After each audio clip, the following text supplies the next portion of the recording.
welcome back to another episode of Pursuit. So, We are wrapping up this series. sure.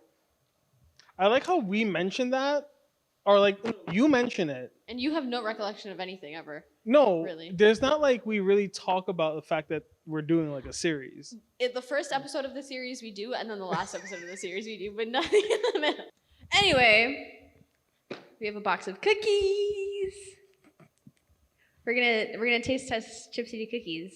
Hashtag not spawns, but if they wanted to, I wouldn't be mad. So we have one of each of their cookies. There are 6 of them. AV also has one, so chime in. We're gonna ask your input as well. There are 6 cookies. We have a brookie, we have chocolate peanut butter, blueberry cheesecake, confetti, chocolate chip, and what is that last one, Chrissy? Like apple, cinnamon, Something like that. Cider. apple cider, cinnamon donut, Yeah. cinnamon cookie, something like that. Those are the 6 cookies that we have. What do we want to start with? Your cup is in the way. Of what? The box. Anyway, what do we want to start with? Let's start with confetti. Confetti. I love that one. I already broke a piece before, so I'm gonna take that one back. I knew you were gonna take small pieces. That's why I gave them the bigger halves. Yeah, I don't want a whole cookie right now. All right, confetti.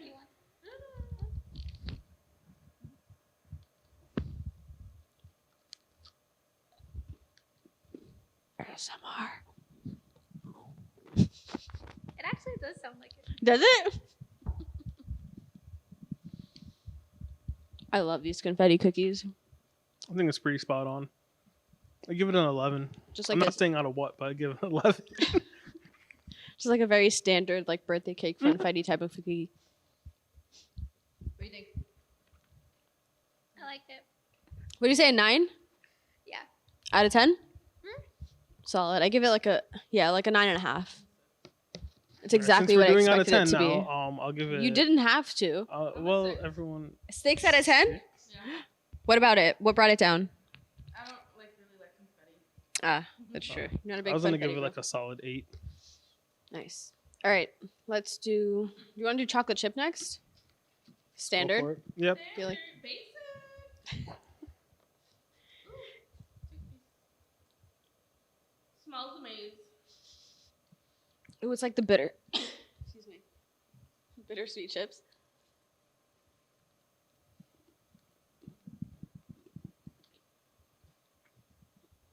Standard chocolate chip cookie. Exactly what you'd expect it to be. I give it an 8.5. 8. I would say 7. 7? Okay. 8. Why 7? Just I've because? added the softer. I've added the softer cookies. Uh, Because it was hard. I like it when it has like the crunchy outside but the soft inside. Yeah. It would have been like closer to a 10 if I had like milk. Oh, yeah. Some oat milk for the win. Mm-hmm. What's next?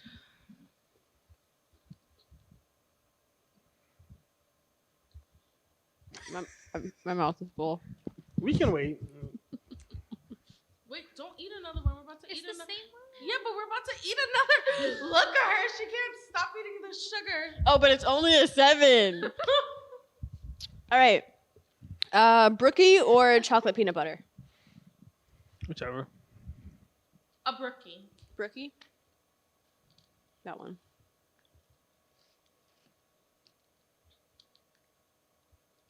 This one is very soft. Your thumb went straight It through. went. That's what I'm saying. It's. Oh my I only could goodness. hold like the edge. I like this one. See?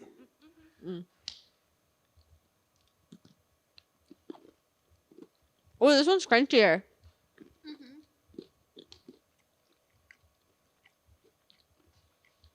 I love a brookie.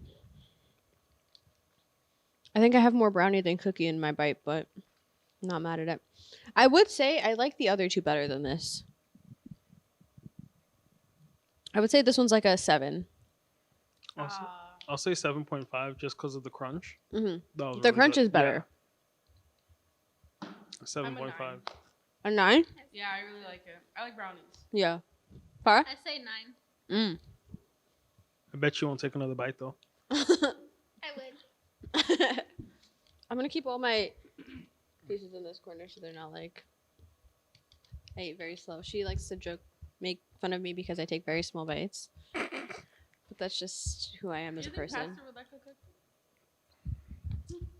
We should Chocolate text peanut them and butter. find out. Well, this one already broke, so there you go.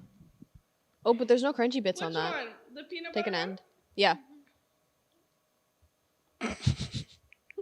Jeez. I'm so stressed out right now. What's crazy though is Mhm. that you take small bites, but take like a piece that's like twice as big as mine. I like to enjoy things. I just had dinner. I'm in a dessert mood. You had girl dinner? No, I guess that counts as a girl dinner. Girl dinner. Girl dinner. Oh. Let Power rate this first, because she's shaking her head over here. She's munching down but shaking her head. I feel you on this one, Farah. I feel you on this one. I don't like it. This one was disappointing. First of all, I would think it would taste like Reese's, Mhm. but it absolutely does not taste It's- like Reese's. I feel like they use one of those like super organic, healthy peanut butters where Mhm. there's like no sugar in it, It tastes weird. like the way peanut butter is meant to be, but no one really likes it, and that's the problem. Do you know what? The peanut butter in it reminds me of peanut punch. Mm-hmm. I love That's No, what I it literally is. had peanut punch last night. It was so much better than this. That's Mm. what it is. I don't like it. I don't like peanut punch. Peanut punch is sweeter I than love this. peanut punch. I feel like peanut punch is sweeter than this. I don't like when my peanut punch is too sweet though. Yeah, I'm not saying like overly sweet, but I feel like they like whoever made this cookie forgot to put sugar in.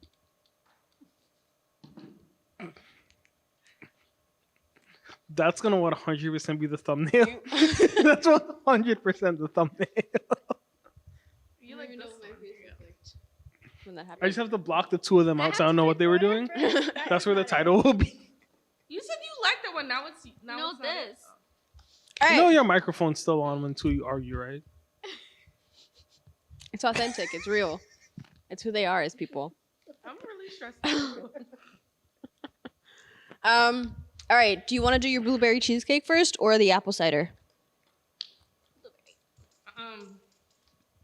Apple cider. I feel like there's a filling to this one. Yeah. Oh. Is it caramel? Oh, it's caramel. In the middle, yeah. So you have to get a middle piece. Wait, no, I need water first. Oh. Wow. It's You already ate it? Yeah. You It's just, almost like an air freshener that dip it. tastes well. What? Like, or like what I think a candle would taste like. I had too much filling, not enough cookies. I'm not a fan of caramel, but It was very appley. I know, right? It does taste like what a candle would. Yeah, what a Tastes like. candle would taste like. What was it the jelly bean thing we had on a few episodes ago? Mhm. With The apple cider one? And it just tasted horrible. This is so much better than that. Well, this is also a cookie, and that was a jelly bean. That's the only thing I can compare it to right Yeah, now. Because I haven't had like any apple thing else yet. So Yeah. That's the only thing I can compare it to. That's the only thing I can compare it to, Farah. thanks. Just So shouldn't what are be you gonna mad. She's rate actually it? doing her job. That's right. Don't be yelling at me. What are you gonna What do we rate give it? What do you rate it? 5. 3. I would say like a 5 as well. Like- 7. I would try it because it's fall, but if they had it throughout the year, I wouldn't go back for it. Yeah. If that Like, makes this is sense. something if we go to an orchard. I'll Yeah, I do feel if it was warm, maybe. it would be much better. It's very much like an apple pie. Yeah. I also am not crazy about the filling either. Mhm. So I kind of like the filling. I just wish it wasn't like just globbed in the center. yeah. I wish it was more It like should've been all over. evenly distributed. Like maybe a glaze on top or something. Yeah. Kind of, right? You know they're all touching the big cookie though, right? Are you gonna eat it? Well, now I'm not. You didn't say, you said you weren't gonna anyway, so that's why I did that. Anyway, blueberry cheesecake. Could we eat this at the last? What? Could we eat this one last? This is last. I mean, like at the ending of the episode. Why? All right, stay tuned. Stay tuned. Okay. Cliffhanger. Hold on, I need to get my water actually. Okay, so now that that's mostly out of the way, there's one more, don't forget. This episode we're going to be talking about finding hope, right? Mm-hmm. Which Chrissy eats. So, Okay then. when faced by threatening or fearful circumstances, psychologists tend to say that people respond in one of three ways, right? Okay. You know, fight or flight. Mm-hmm. Oh, wait, there's more. Sorry. There's 5 of them. Okay. I knew of 3, but there's apparently 5. Fight, flight, freeze, fawn, or face. Wouldn't face be Fight? fight? I can well, understand you can freeze is different, and fawn would be different, but fight versus face. You can face an issue without fighting it. Right? Like, I won't be guess. on the defense automatically. Like, you know what I mean? I guess like I know what you're saying, but like I feel like They're very similar, though. yeah. Very, very similar. So when you think back to situations that you've dealt with in your life, right? Mhm. What would you say is your more what's the phrase I'm thinking of? How do you react, essentially? Definitely What's your not more common reaction? Definitely not fawn. I don't think I've done that. Okay. Not freeze. I guess since face is an option, I would go with face. And I'm only gonna say that just because I'm gonna view fight as facing but being combative about it. Okay. So yeah, I would say face Face it. it. I think it depends on the situation and who I'm dealing with. For me, most I will. I don't want to say flight necessarily, but in a lot of situations, I'll go around it. Right, so I'll circumvent versus like actually like just running away. But also I'll fight it. So Mhm. I guess when fight and face, I'm like it's either one of the two of those. Right. Right? So it just depends on the situation and like who I'm dealing with. I'll either I fight feel or like face me it. facing something can easily turn into me fighting. Mhm. But I feel like in more recent time, fight is not the immediate response. Mhm. Definitely face it.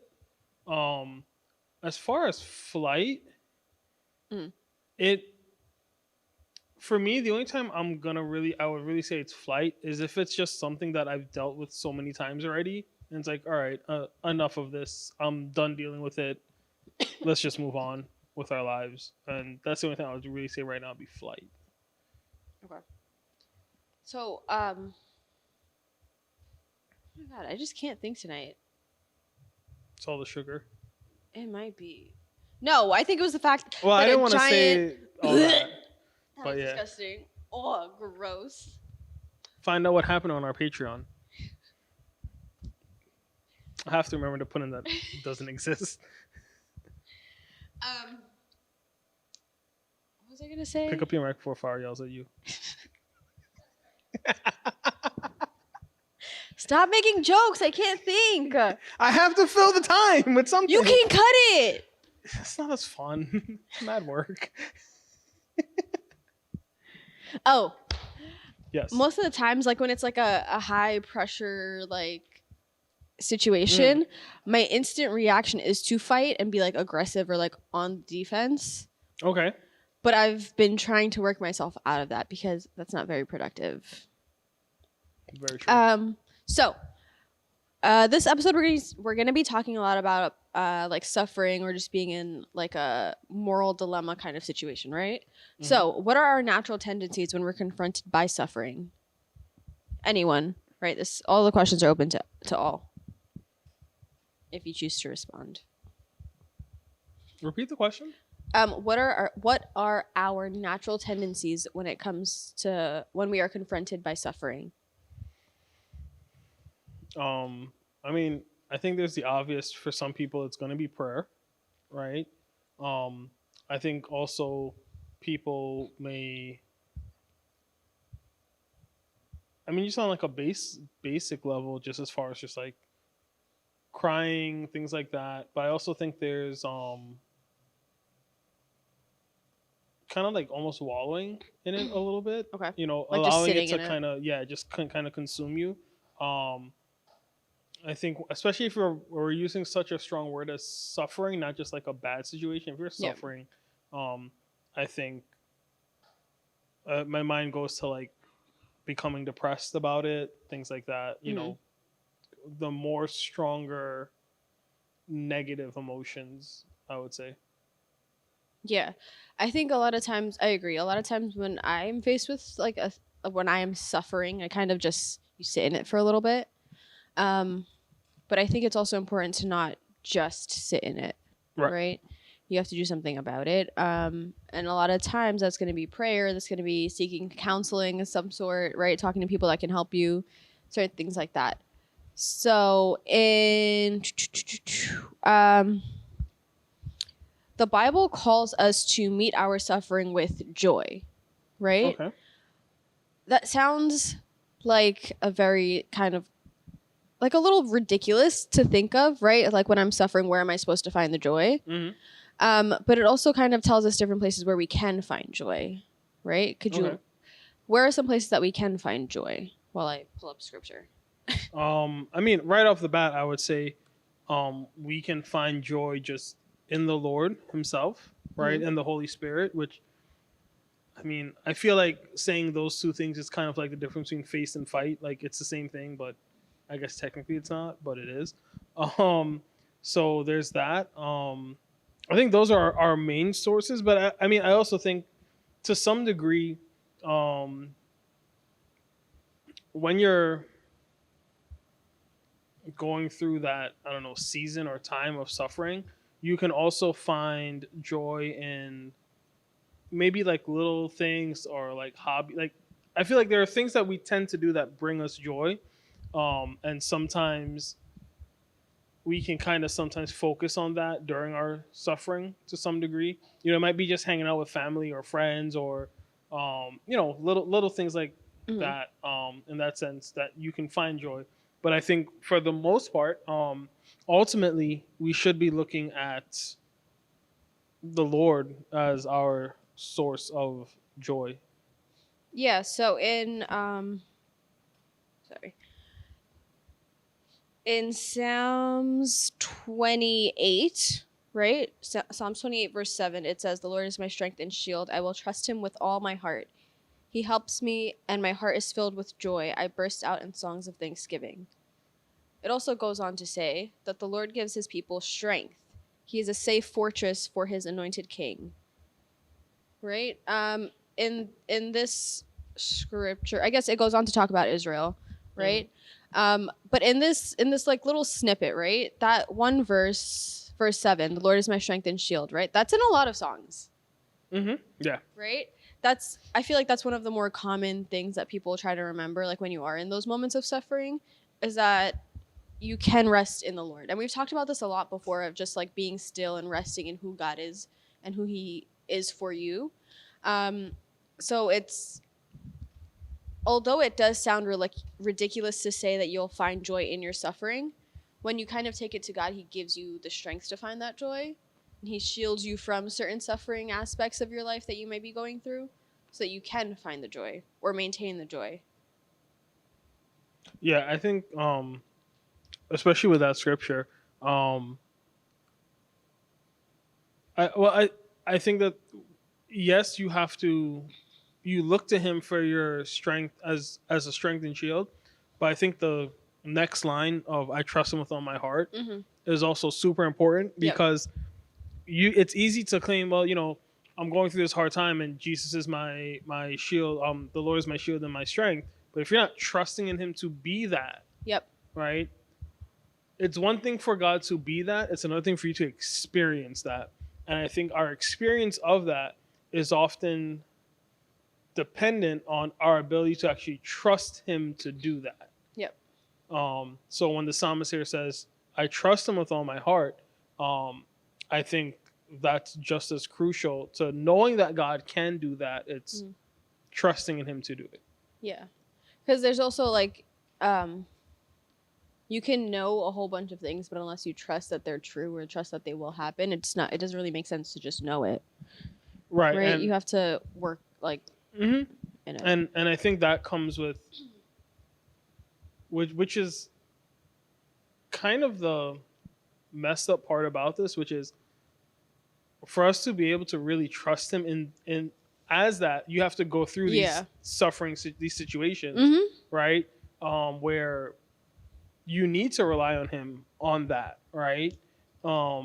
Which sucks, but then at the same time, if you don't go through those situations, how would you know he can see you through it? Right? Yes, you may see or hear the testimony of other people who, God's gotten me through that, but ultimately you'll never know for yourself until you go through something. You go through it. And then in Psalm 16, verse 11, actually, let's go from verse 10. You know what? Let's go from verse 9. Sure. It says, no wonder my heart is glad and I rejoice. My body rests in safety. For you will not leave my soul among the dead or allow your Holy One to rot in the grave. You will show me the way of life, granting me the joy of your presence and the pleasures of living with you forever. So, let's break it down. Let's do it. All right, go. You first. I meant break it down. You first. What I said still stands. You first. All right. No wonder my heart is glad and I rejoice. My body rests in safety. Verse 9. When you do trust that the Lord will do for you what he has done for others, or he will do great and mighty things in your life, you can rest in that safety, right? That is like a secure blanket, like a safety net for you to like rest in. For you will not leave my soul among the dead or allow your Holy One to rot in the grave. Your turn. Well, I was going to add that. Oh, yeah, go ahead. If you look at verse 8. I did. Right. I was going to take it there, but I don't. We just end up back at verse 1. He says, I know the Lord is always with me. I will not be shaken, for he's right beside me. Then no wonder my heart is glad. Again, I think that puts a lot of things into context when you are able to confidently say the Lord is always with me, right? We talk a lot about the Lord being everywhere, the Lord is with you, but there's a difference, again, as you said earlier, between knowing something and having experienced it for yourself. So I think when we're able to say with confidence in times of suffering, I know the Lord is with me. I will not be shaken, for he's right beside me. I think that mentality changes the way you endure suffering, right? Because again, going back to Psalm 20, when it says he's your strength and shield, when you kind of, combine those two, the pictures that the psalmist is painting, right? Because what I see here is someone coming up beside me and kind of locking arms with me and holding me up in these situations, right? And to even take it a step further, if God's holding me up with one hand, the other hand has a shield that can now protect me, right? So the psalmist paints really this beautiful picture of the way that we can kind of interact with and experience the Lord. All right, so yes, joy versus happiness. They're very different things. Okay, if you why say are so. they different? I knew what was coming, so I tried to get ahead of it. It didn't register in my brain that you said that until after.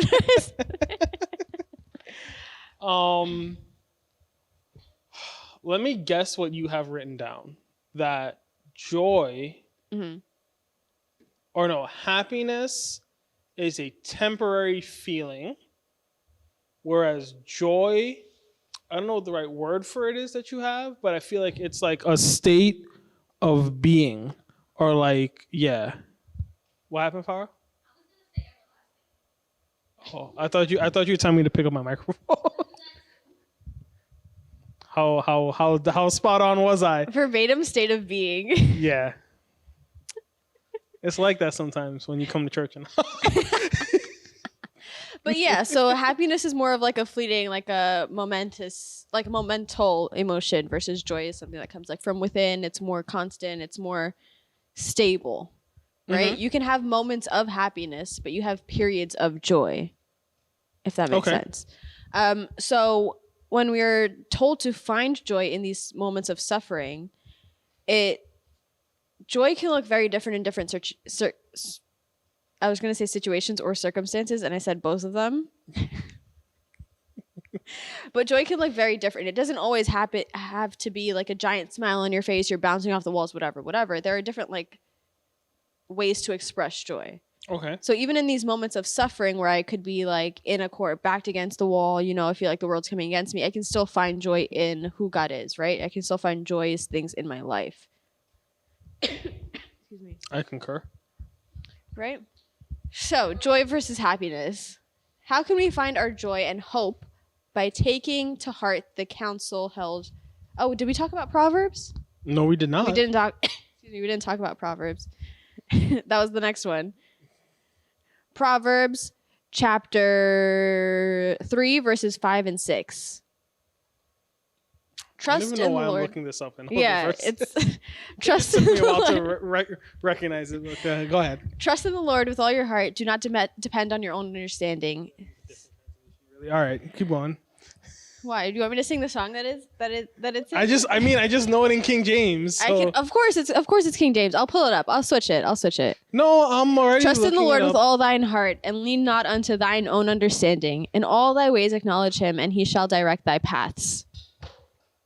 Is that better for you? It is actually. It really, really is. So, in that proverb, or that snippet of Proverbs, right? It talks about finding our joy and hope by taking to heart the counsel. Or, sorry, I butchered that. My question is, how can we take to heart that counsel to find joy and hope? Whatever you just said is probably the answer. No. I think this goes back to what I was saying about Psalm 28, where it says, that the Lord is my strength and shield, and I will trust in him with all. I think Proverbs here is, again, going back to this idea of trust in the Lord. And it's not just, but it's trust in the Lord with all your heart, right? Both passages are very clear about that, right? That this is, what's the word? This is like a deep,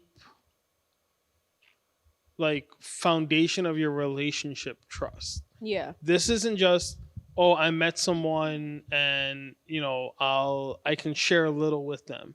This is, no, I'm trusting you with everything, right?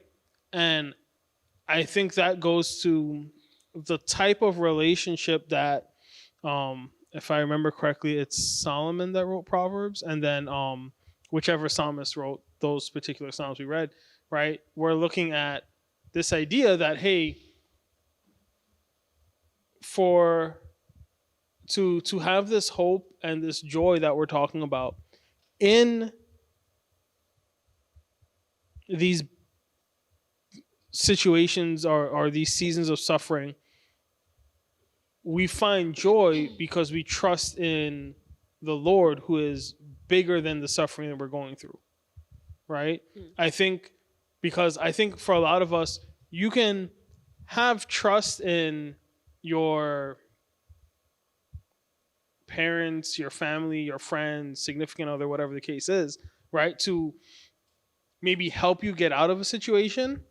But I think the Bible is pointing to something bigger than just trusting in a person, which is you're going to trust in God, who is bigger, right? Immeasurably bigger than whatever you're going through.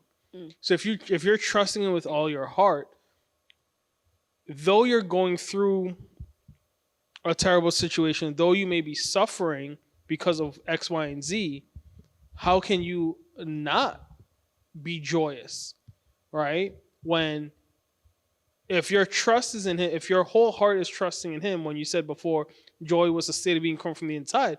If your whole heart is full of trust for the Lord, trust in the Lord, how can you not have joy emanating from your life? I think it's also important to know that suffering is not permanent, right? Well, it depends, I think.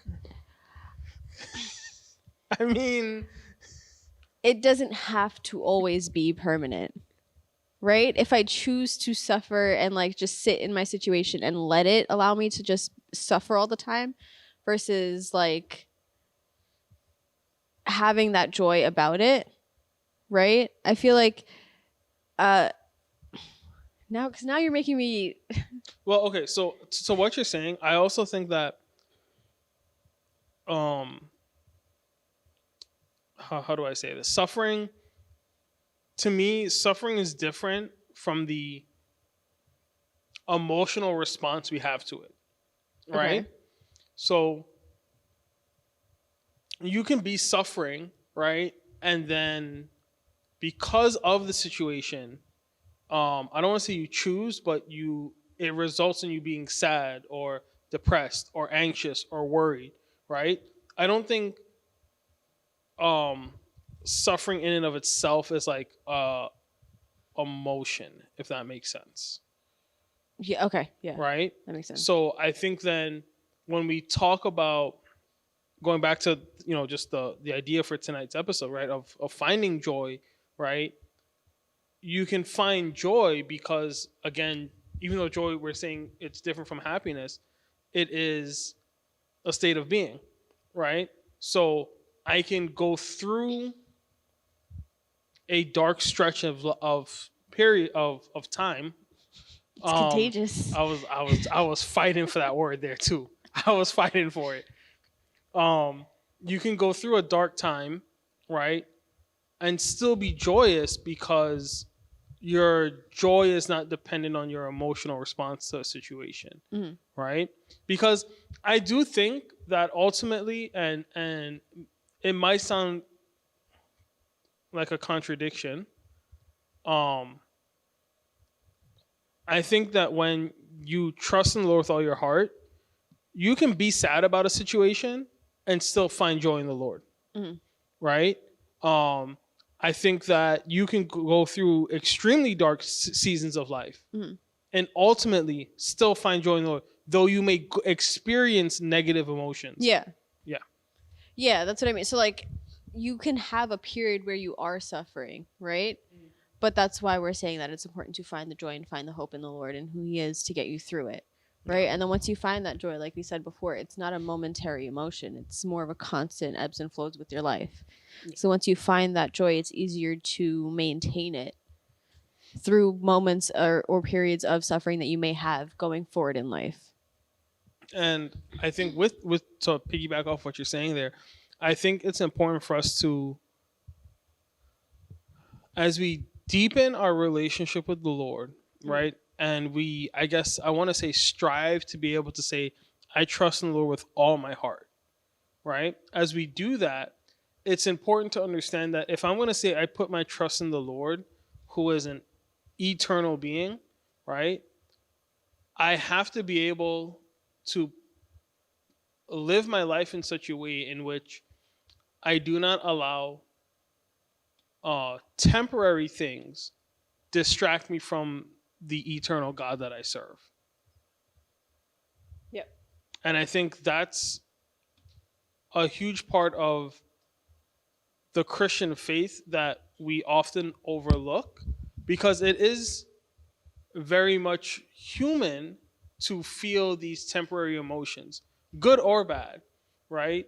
But I think that ultimately we have to be able to focus on, hey, ultimately my joy comes from the Lord, right? And that doesn't mean that we also have to be inauthentic about us going through dark situations. Because I know there's some people who are like, when someone asks me how I'm doing, I'm always gonna say blessed and highly favored, or one of those like really like Christian catchphrase things. And it's like, yeah, okay, I get the point in what you're saying, but it's okay to be sad at the same time. Yeah. Right? It's okay to feel sadness, right? Jesus wept over Lazarus, his friend, passing away. Though he raised him from the dead like moments later, Yep.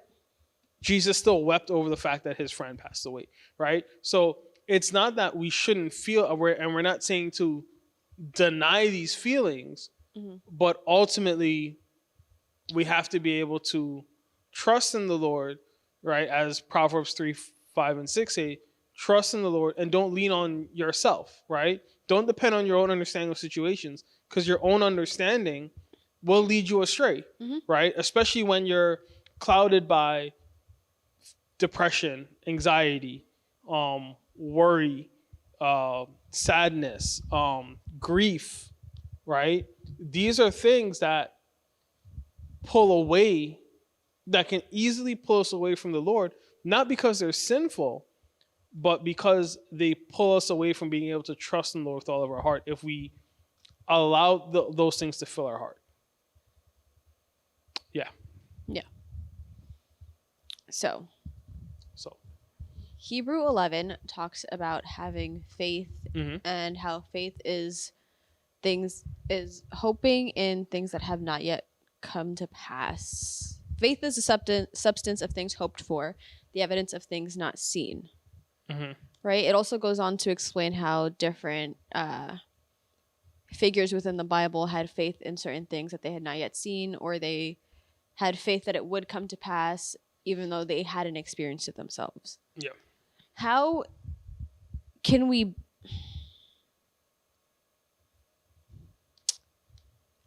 I would say, actually, question. What would you say is the main characteristic of the people that Hebrews 11 talks about?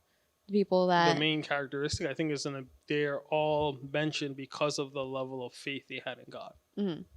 I would say it's also the fact that yes, the faith, absolutely, but also the fact that they were living that life of hope that it would happen, right? So they knew that it would by faith, but they also, because there's also, with a lot of things that you know are going to come to pass, you would hope that you would happen to see it. Okay. Right? So I feel like a lot of times, like with, was it Abraham and Sarah? Right? They had hope that she would have child, right? That she would have a child.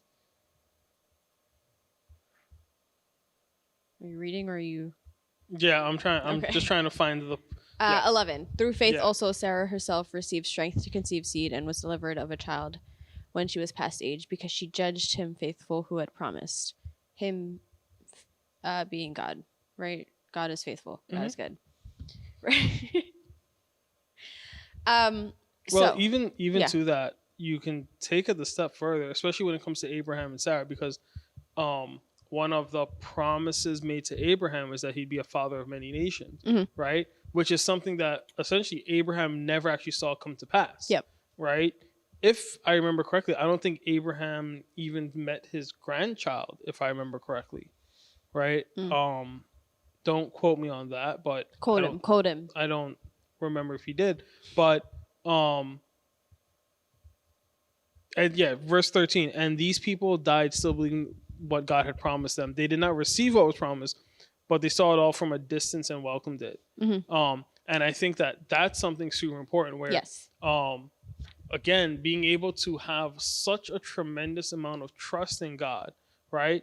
That though you may not actually see it come to pass in your lifetime, you will still trust him for it.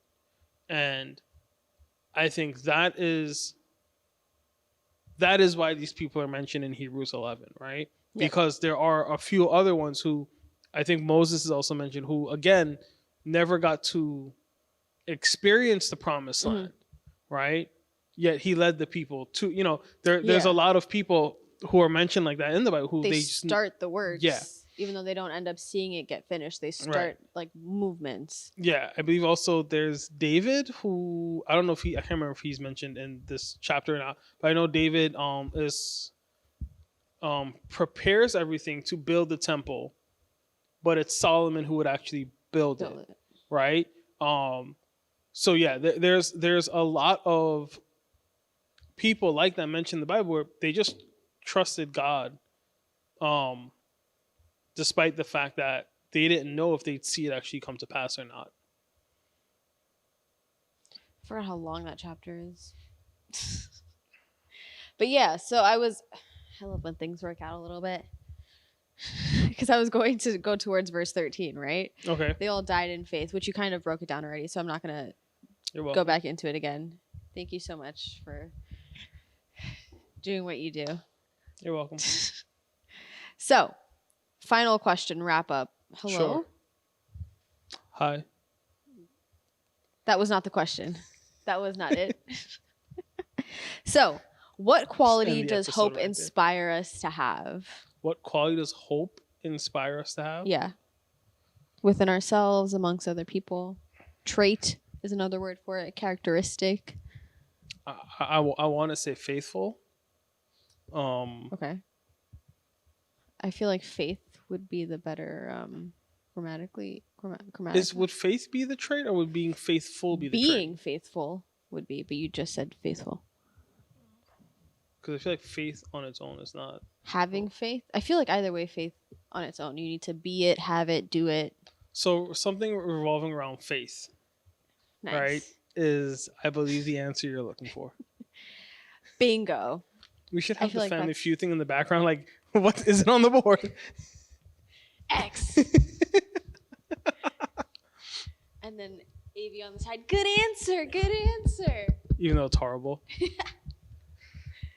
What's a boy's name that starts with H? Jose.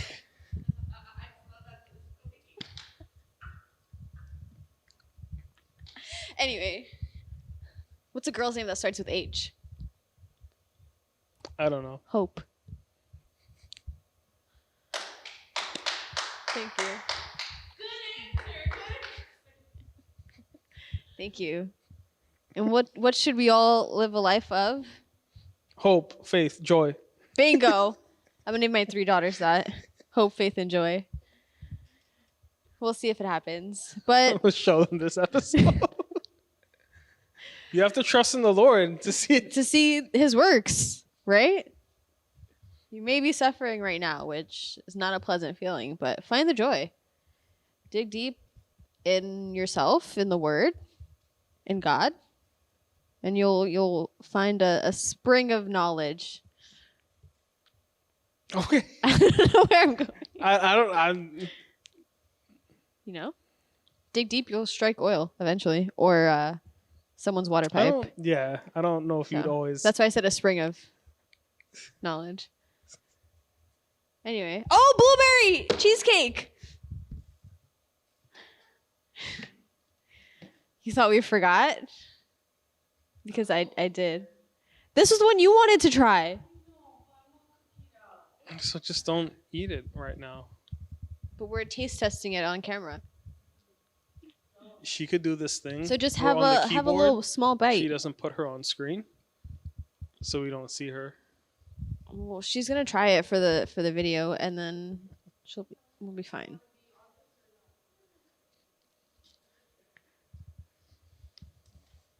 Just do a little tiny snippet. Did you eat already? Oh.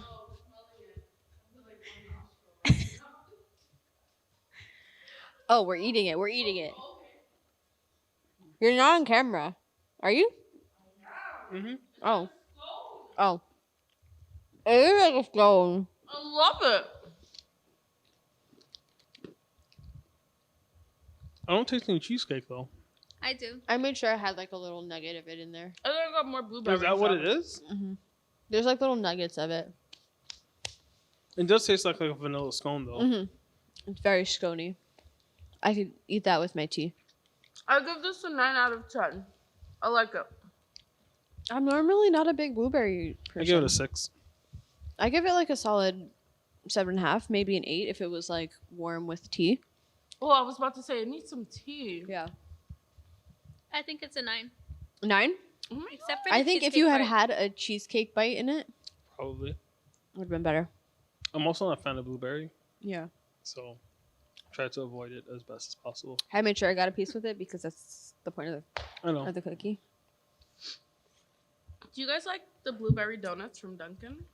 We just said that we're both not blueberry I people. can't hear. I can't hear from here. All right. Thanks for tuning in. Catch you on the flip side. You should do a nice little flip transition when I do that.